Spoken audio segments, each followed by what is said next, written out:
برطانوی East India company یا British East India company, جسے انگریزی میں ایسٹ انڈیا کمپنی کہا جاتا ہے، جزائر شرق الہند میں کاروباری مواقع کی تلاش کے لیے تشکیل دیا گیا ایک تجارتی ادارہ تھا۔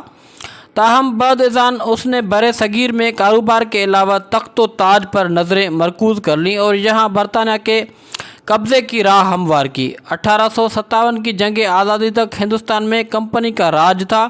اس کے بعد ہندوستان براہ راست تاج برطانیہ کے زیر نگین آ گیا۔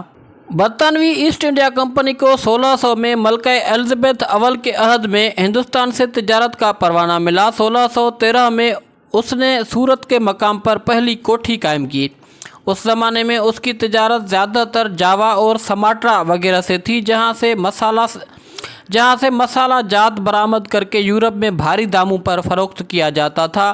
1623 میں جب ڈچ نے انگریزوں کو جزائر شرق الہند سے نکال باہر کیا تو ایسٹ انڈیا کمپنی نے اپنی تمام تر توجہ ہندوستان پر مرکوز کر دی۔ 1662 میں بمبئی بھی اس کے حلقۂ اثر میں آ گیا اور کچھ عرصہ بعد شہر ایک اہم تجارتی بندرگاہ بن گیا۔ 1689 میں کمپنی نے علاقائی تسخیر بھی شروع کر دی، جس کے باعث بالآخر ہندوستان میں برطانوی طاقت کو سر بلندی حاصل ہو گئی۔ 1795 میں جب فرانس نے نیدرلینڈ یعنی ڈچ فتح کر لیا تو برطانیہ نے ڈچ کالونیوں پر قبضہ کر لیا۔ نیدرلینڈ کے بڑے بینکار ہوپ لنڈن منتقل ہو گئے اور اس طرح مالیاتی مرکز ایمسٹرڈم سے لنڈن منتقل ہو گیا۔ 1858 میں کمپنی ختم کر دی گئی اور اس کے تمام اختیارات تاج برطانیہ نے اپنے ہاتھ میں لے لیے۔ تاہم 1874 تک کچھ اختیارات کمپنی کے ہاتھ میں رہے۔ ڈچ ایسٹ انڈیا کمپنی 1602 میں بنی تھی، مگر برطانوی ایسٹ انڈیا کمپنی سے زیادہ بڑی ثابت ہوئی۔ ڈچ ایسٹ انڈیا کمپنی کے پاس 4785 بحری جہاز تھے، جبکہ برطانوی ایسٹ انڈیا کمپنی کے پاس 2690 جہاز تھے۔ انگلش ایسٹ انڈیا کمپنی دنیا کی پہلی لمیٹڈ کمپنی تھی۔ اس کے 125 شیئر ہولڈرز تھے اور یہ 72,000 پاؤنڈ کے سرمایہ سے شروع کی گئی تھی۔ 2010 میں ایسٹ انڈیا کمپنی کو ہندوستانی نژاد برطانوی کاروباری شخصیت سنجیو مہتا نے خرید لیا۔ اپنے آغاز کے 275 سال بعد برطانوی ایسٹ انڈیا کمپنی کو تحلیل کر دیا گیا اور اس کے سارے اثاثے لوئڈ کے حوالے کر دیے گئے، جو این روتھسچائلڈ اینڈ کو کا ذیلی ادارہ ہے۔ آج کل ایسی کمپنیاں ملٹی نیشنل کمپنیاں کہلاتی ہیں۔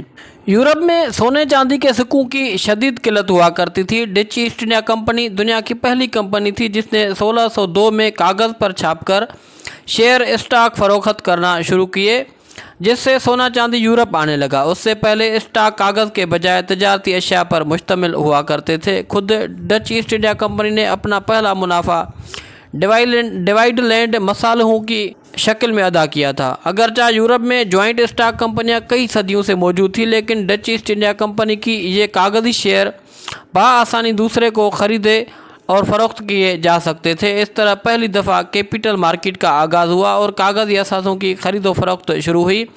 کاغذی دولت تخلیق کرنے کا یہ کاروبار اتنا منافع بخش ثابت ہوا کہ جلد ہی اسے پرتگال، اسپین اور فرانس کی بحری تجارتی کمپنیوں نے اپنا لیا۔ اس کے بعد یہ کاروبار برطانیہ پہنچ گیا۔ آج بھی اسٹاک مارکیٹیں ملٹی نیشنل کمپنیوں کی ریڑھ کی ہڈی کی حیثیت رکھتی ہیں۔ جنگ کے بغیر تجارت ناممکن ہے اور تجارت کے بغیر جنگ ناممکن ہے۔ سمندر پار تہذیبوں کی مکمل فتح، غلامی اور لوٹ صرف کریڈٹ سے ممکن ہوئی۔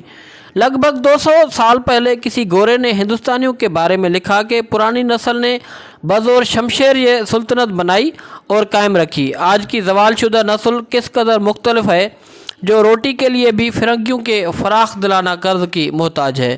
یورپ میں ایسٹ انڈیا کمپنیاں اور اسٹاک مارکیٹیں ایک ساتھ وجود میں آئیں اور بظاہر سبھوں کو منافع ہوا، سوائے ایشیا کے لوگوں کے۔ اب اس سوال کی طرف آتے ہیں کہ انگریزوں کے 200 سالہ استحصال نے ہندوستانیوں کو کتنا نقصان پہنچایا۔ اس سلسلے میں مختلف لوگوں نے مختلف اندازے لگانے کی کوشش کی ہے۔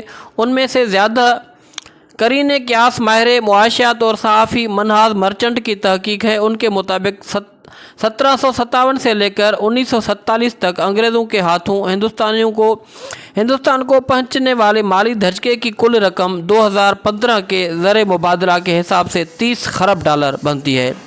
ذرا 1 منٹ رک کر اس رقم کا احاطہ کرنے کی کوشش کریں۔ اس کے مقابلے پر نادر شاہ بیچارے کو دہلی سے صرف 143 ارب ڈالر لوٹنے پر ہی اکتفا کرنا پڑی تھی۔ 1947 میں تقسیم ہند کے موقع پر ونسٹن چرچل کے جانشین نے ایوان میں تقریر کرتے ہوئے کہا کہ آج ہمیں اپنے ساتھیوں کے ان کارناموں پر فخر ہے جو انہوں نے انڈیا میں انجام دیے۔ ناظرین، ایک خیال ہے کہ تہذیب کی ہر بڑی کامیابی بربریت کی بڑی نشانی ہوتی ہے۔